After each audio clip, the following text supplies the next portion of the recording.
যান।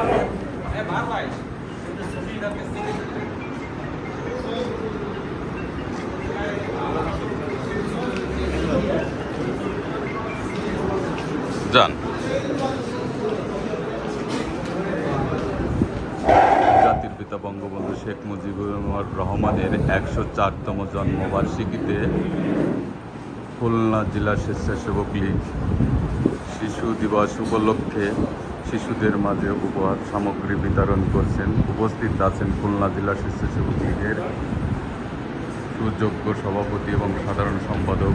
সুযোগ্য সভাপতি শেখ মোহাম্মদ আবু হানিফ এবং সাধারণ সম্পাদক আজিজুর রহমান রাসেল ভাই শিশুদের মধ্যে উপহার সামগ্রী বিতরণ